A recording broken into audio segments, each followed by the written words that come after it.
বন্ধুরা আজকে জানো ইউটিউব চ্যানেলে সবাইকে স্বাগত। যারা যারা ভিডিও অফিসে একটি পাকা বাড়ির জন্য আবেদন করছেন তাদের আবেদন গ্রহণ করা হচ্ছে ঠিকই, কিন্তু তাদেরকে বাড়ি দেওয়া হবে না। ইতিমধ্যে আধিকারিকদের তরফে পরিষ্কার স্পষ্ট জানিয়ে দেওয়া হয়েছে। এমনই ঘটনা ঘটেছে একটি ব্লকে। একাধিক উপভোক্তা আবেদনের হিড়িক জমিয়েছে লাইন ধরে, তবে তাদের আবেদন গ্রহণ করা হচ্ছে কিন্তু বাড়ি দেওয়া হবে না। কেন, কি কারণে, বিস্তারিত। আপনিও কি ব্লক অফিসে গিয়ে নতুন পাকা বাড়ির জন্য আবেদন করেছেন? তাহলে কি আপনার বাড়িতে সার্ভে আসবে? আপনার কি লিস্টে নাম উঠবে? বিস্তারিত জানতে পারবেন ভিডিওর মাধ্যমে। ভিডিওটি সম্পূর্ণ দেখার রিকোয়েস্ট করব। চ্যানেলে নতুন হয়ে থাকলে চ্যানেলটিকে সাবস্ক্রাইব করে রাখুন। আবাস যোজনার ঘর পেতে রঘুনাথগঞ্জ 2 ব্লক অফিসে ফর্ম জমা দেওয়ার হিড়িক পড়ে গিয়েছে।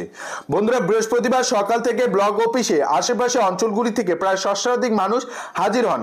দীর্ঘক্ষণ লাইনে অপেক্ষা করে এই দিন বিকেল পর্যন্ত ফর্ম জমা করেন আবেদনকারীরা। যোগ্য হওয়া সত্ত্বেও আবাস যোজনার তালিকায় তাদের নাম আসেনি বলে সকলের দাবি। অথচ অনেক অযোগ্যদেরও বাড়ি পাওয়ার তালিকায় নাম রয়েছে বলে তাদের অভিযোগ। আবেদন করলে বাড়ি পাওয়া যাবে এই আশায় তারা ফর্ম জমা করেছেন। যদিও বিরোধী রাজনৈতিক দলগুলি ভুলভাল প্রচার করে সাধারণ মানুষকে বিভ্রান্ত করছে বলে শাসক দলের পক্ষ থেকে অভিযোগ করা হয়েছে। বন্ধুরা, স্পষ্ট এই আপডেটে বলা রয়েছে, দেখতে পাচ্ছেন।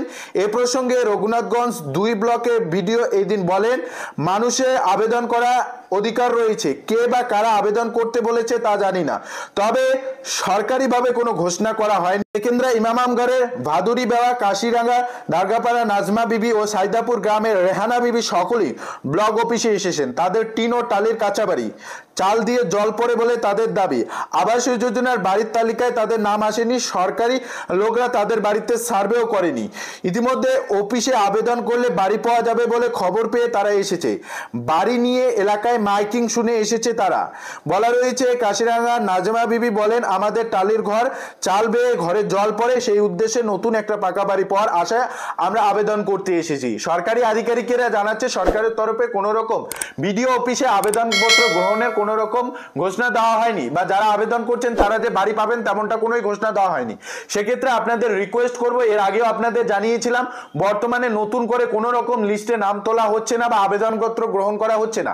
এর আগে যারা যারা সরাসরি মুখ্যমন্ত্রীতে আবেদন করেছেন তাদের বাড়িতেই সার্ভে যাবে, এবং 2022 সালে যাদের লিস্টে নাম ছিল তাদেরই নতুন করে সার্ভে করা হচ্ছে, নতুন করে লিস্টে নাম তোলা হচ্ছে। সেক্ষেত্রে আপনাকে রিকোয়েস্ট করব, ইতিমধ্যে আপনারা অবশ্যই আপনাদের ভিডিও অফিসে গিয়ে আগে সমস্ত তথ্য জেনে নেওয়ার চেষ্টা করবেন। আদৌ এই প্রক্রিয়া, আপনাদের আবেদনপত্রগুলি গ্রহণ প্রক্রিয়া জারি রয়েছে কিনা তার উপর ভিত্তি করে আপনারা আবেদনপত্র জমা করবেন।